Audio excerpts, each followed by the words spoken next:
जय हिंद फ्रेंड्स। आज हम लोग जो मैट्रिक्स हम पढ़ रहे थे उसके अगले टॉपिक की ओर चलेंगे और आज का हमारा टॉपिक होगा कि वेक्टर्स की लीनियर डिपेंडेंसी और इंडिपेंडेंसी कैसे चेक की जाती है मैट्रिक्स या रैंक के थ्रू। रैंक निकालना हम लोगों को पता चल गया, उस रैंक से साइमल्टेनियस लीनियर इक्वेशंस और होमोजीनियस इक्वेशंस कैसे सॉल्व की जाती हैं ये भी पता चल गया। जब ये दोनों चीज़ें पता चल गई तो हम किसी भी वेक्टर, अगर हमें 2 3 4 जो भी दिए गए हों, जितने नंबर्स ऑफ वेक्टर्स, उनकी हम लीनियर डिपेंडेंसी और इंडिपेंडेंसी चेक कर सकते हैं। तो आज हम ये देखेंगे कि उनका चेक करने का तरीका क्या है और उनमें अगर वो डिपेंडेंट हैं तो उनमें रिलेशन कैसे बनाते हैं। ठीक है, तो नेक्स्ट हेडिंग डालिए, डिपेंडेंसी या डिपेंडेंट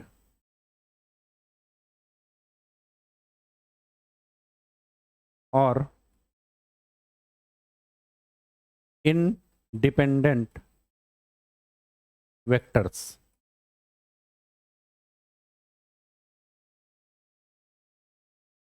ठीक, स्टेटमेंट लिखिए, vectors x1 x2 x3 up to xn are linearly dependent if and only if। दो कंडीशन होनी चाहिए, they must be of same order. अगर 2 क्रॉस 2 है तो सभी का ऑर्डर 2 क्रॉस 2 ही होना चाहिए। अगर m क्रॉस n है तो सभी का ऑर्डर m क्रॉस n ही होना चाहिए। अगर 1 क्रॉस 1 है तो सभी का ऑर्डर 1 क्रॉस 1 ही होना चाहिए। अगर 3 क्रॉस 1 है तो सभी का ऑर्डर 3 क्रॉस 1 ही होना चाहिए। तो सेम ऑर्डर की बात होगी। और second, lambda 1 lambda 2 lambda 3 up to lambda n, जितने वेक्टर होंगे उतने ही कांस्टेंट होंगे।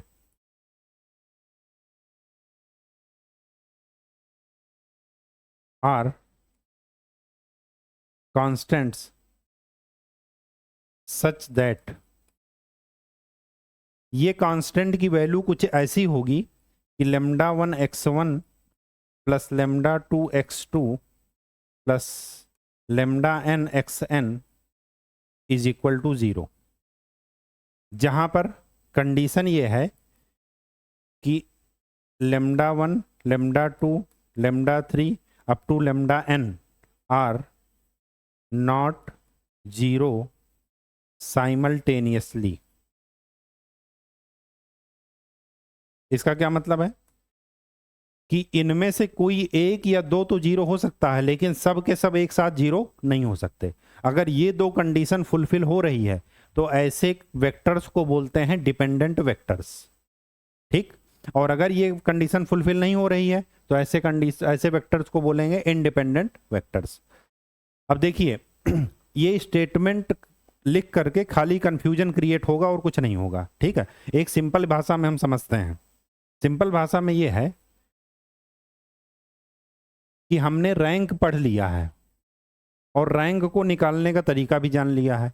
या तो हम नॉमिनल फॉर्म से निकालेंगे या ट्रायंगुलर फॉर्म से।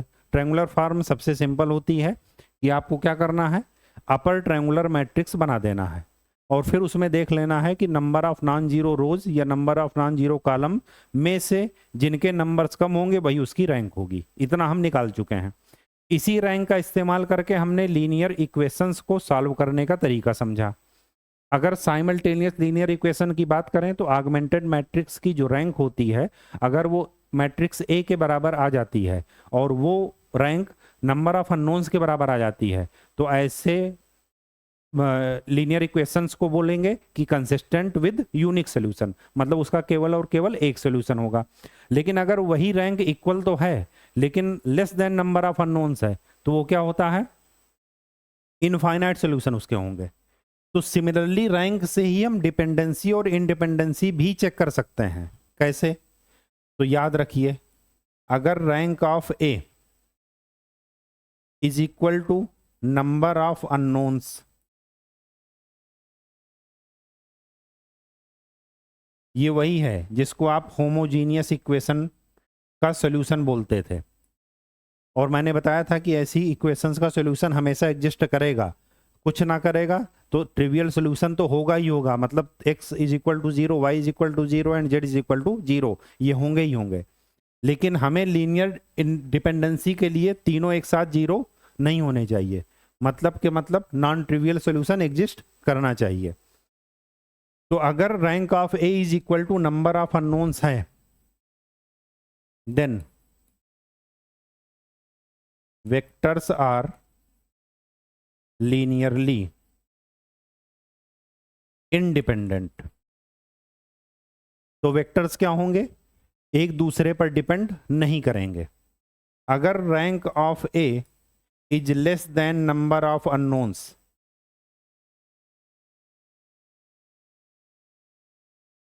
Then vectors R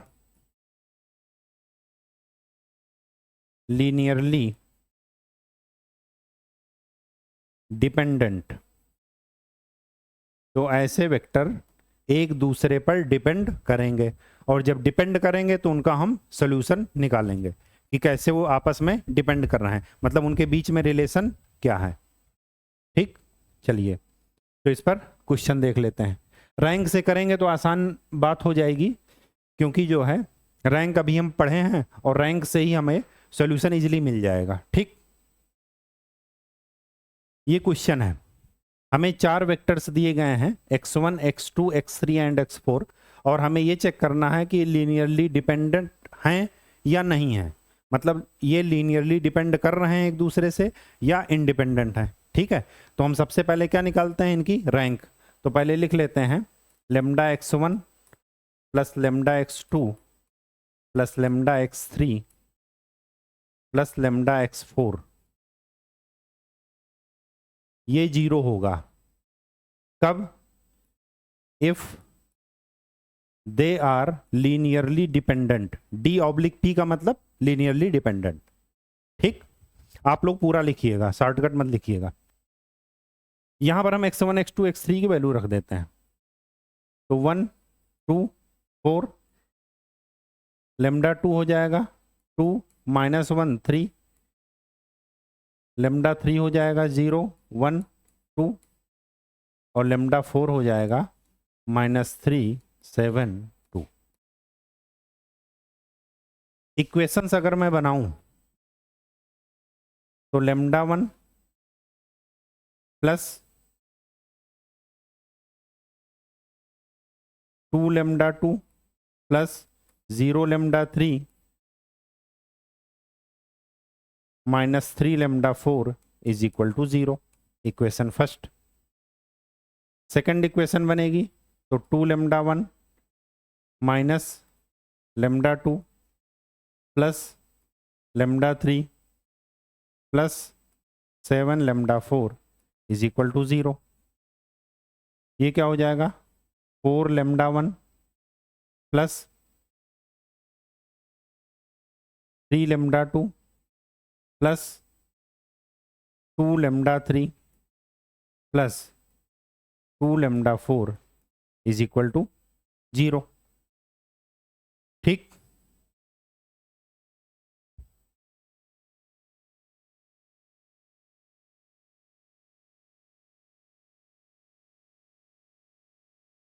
matrix form में 1 2 0 -3 2 -1 1 7 4 3 2 2, lambda 1 lambda 2 lambda 3 lambda 4 is equal to 0। ये और कुछ नहीं है, ये क्या है,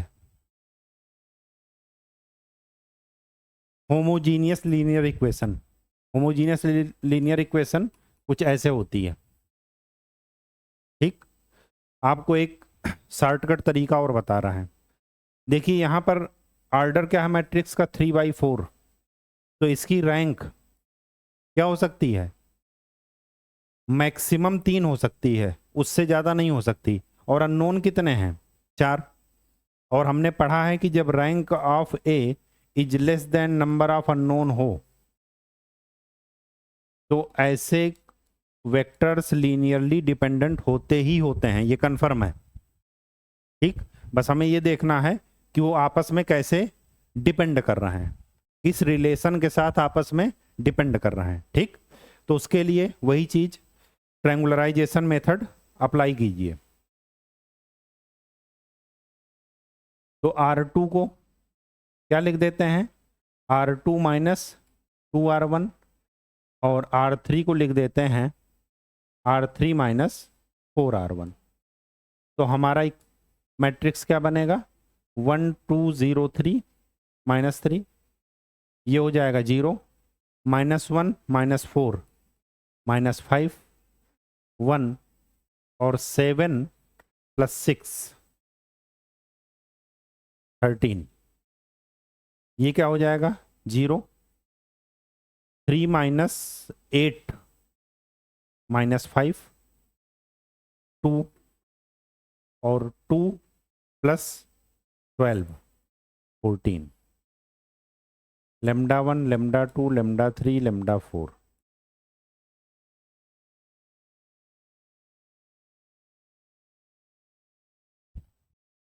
ठीक, चलिए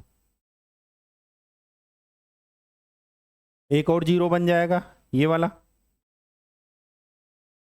तो R3 change to R3 minus R2, तो 1 2 0 -3 0 -5 1 13 0 0 1 1।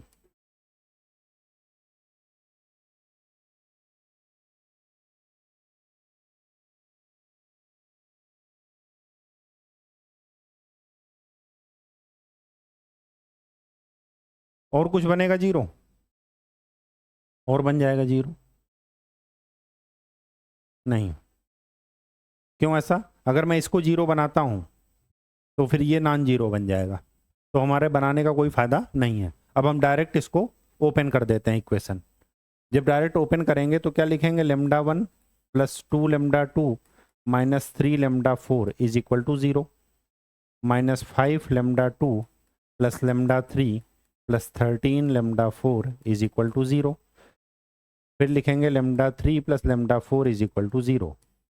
3 इक्वेशन है, 4 अननोन है, मान लेते हैं लेट λ4 इज इक्वल टू के मान लिए, कोई भी अननोन कांस्टेंट मान लिए, तो λ3 की वैल्यू क्या मिलेगी, -k, इस इक्वेशन से। λ3 λ4 पता है, तो λ2 की वैल्यू निकाल लीजिए, तो -5 λ2, λ3 की value -k + 13k is equal to 0, तो λ2 की वैल्यू 12/5 k, λ2 मिल गया, λ1 λ2 λ3 मिल गया, तो फिर λ1 निकाल लीजिए। λ1 कैसे निकलेगा, λ1 इज इक्वल टू 3 λ4 - 2 λ2, तो 3 λ4 की वैल्यू है k -2 12/5 k, तो कितना निकला 15 - 24 -9/5 k। हमें सभी की वैल्यू मिल गई। हमारे पास इक्वेशन क्या थी, λ1 x1 + λ2 x2 + λ3 x3 + λ4 x4 is equal to 0। λ1 λ2 λ3 λ4 की वैल्यू रख लीजिए, तो -9/5 के x1 + 12/5 के x2 के x3 + के x4 इज इक्वल टू 0। पूरे इक्वेशन में k से डिवाइड कर दीजिए और 5 से मल्टीप्लाई, तो क्या हो जाएगा, -9 x1 + 12 x2 - 5 x3 + 5 x4 is equal to 0। Minus से मल्टीप्लाई करेंगे तो क्या आएगा, 9x1 - 12x2 + 5x3 - 5x4 is equal to 0। ये आपका आंसर है। आंसर सही है या गलत, इसको आप चेक भी कर सकते हैं। 9 माइनस 12, 5 माइनस 5।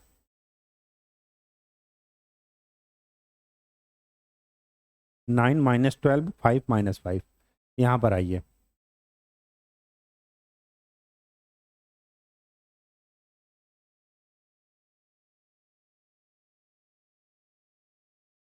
चलिए क्या मिला है। 9x1 माइनस 12x2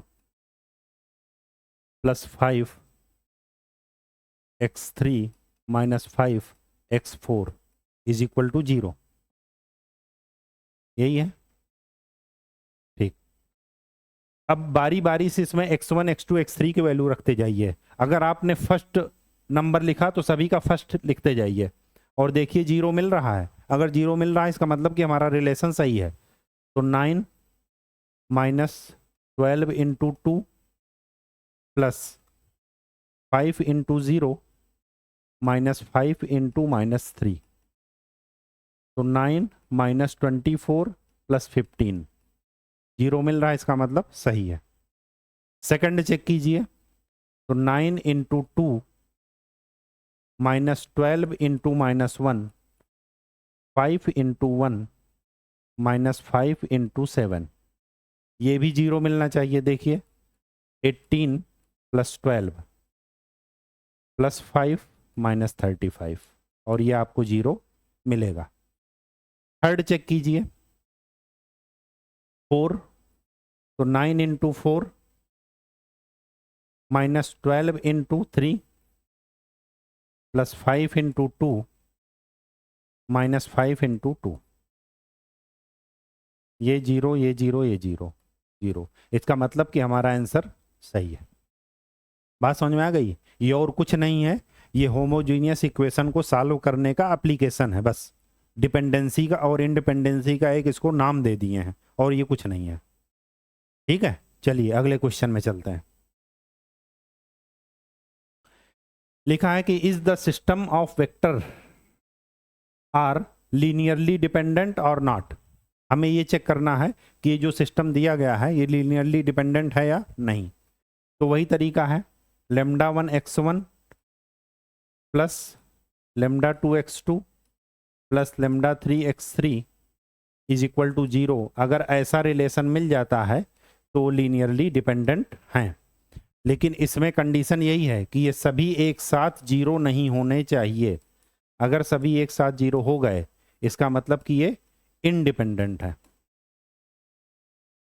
ठीक, चलिए निकालते हैं।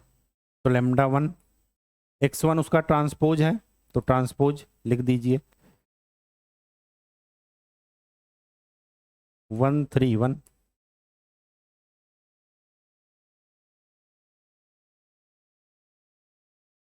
अगर मैं इसका मैट्रिक्स ए बनाऊं तो क्या बनेगा, 2 2 1 1 3 1 1 2 2। वही ट्रेंगुलराइजेशन कर देते हैं। ट्रेंगुलराइजेशन करने के लिए सबसे पहले 1 को ऊपर ले जाते हैं, R3 और R1 को इंटरचेंज कर देते हैं। तो क्या मिलेगा, 1 1 2 2 1 1 2 3 2। अब क्या करेंगे, इसको 0 बनाइए, इसको 0 बनाइए। तो R2 is equal to R2 minus R1 and R3 is equal to R3 minus, sorry 2R1, यहाँ भी 2R1। तो क्या हो जाएगा, 1 1 2 0, 1 माइनस 2 माइनस 1 और 1 माइनस 4 माइनस 3, ये 0, 3 माइनस 2 1 और 2 माइनस 4 माइनस 2। ठीक, चलिए इसको 0 बनाइए। तो क्या लिखेंगे, R3 is equal to R3 plus R2। तो 1 1 2 0 माइनस 1 माइनस 3 0 0 माइनस 5।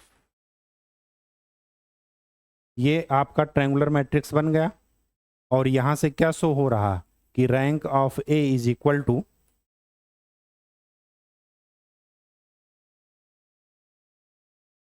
3 और is equal to number of vectors या अननोन्स।